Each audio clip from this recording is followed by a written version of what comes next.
नमस्कार शेतकरी बंधूंनो, शेती माझी कार्यशाळा या यूट्यूब चॅनलमध्ये आपलं सहर्ष स्वागत आहे। शेतकरी बंधूंनो, या वर्षी इतका पाऊस झाला आहे की बागेला पाहिजे तसा ताण बसला नाही आणि नवीन पालवी बघू शकता आपण कशी नवीन पालवी फुटली। त्यामुळं मोहर निघण्यास फार अडचण येणार आहे। आता आज मी दुसरी फवारणी बागेमध्ये 05234 आणि बोरांची केली। आता हा फंगसचा नवीन पालवीवर फुटला, एक 3 ते 4 दिवसांनी आपण यावर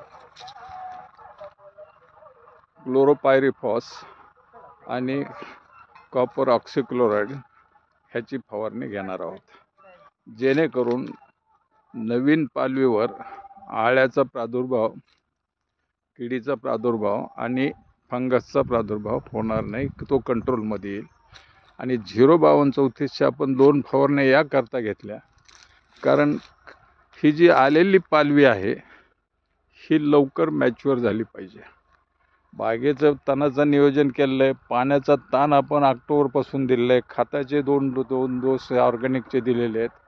ही जी अशी काडी पक्व झाली याच्यातून मोहर निघू शकतो, पण ज्यामध्ये नवीन पालवी आहे ती मॅच्युअर व्हायला बराचसा वेळ लागेल। थंडी एकदा आली जास्त की आपल्याला मोहर निघण्यास मदत होईल। बघू शकता आपण ही नवीन पालवी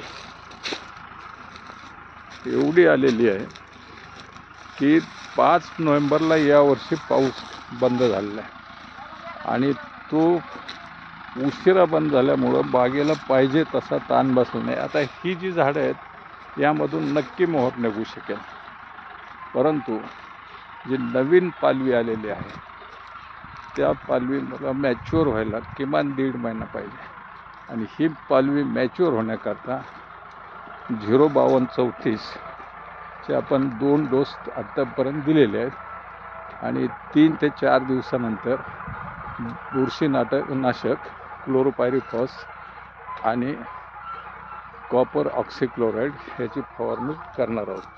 ही जी झाडं दिसतात याला हमखास मोहर येईल, पण जी नवीन पालवी आहे तिला शक्यता कमी आहे। तर बघू काय होतंय ते। जर माहिती आवडली असेल तर व्हिडिओला लाईक करा, शेअर करा। धन्यवाद।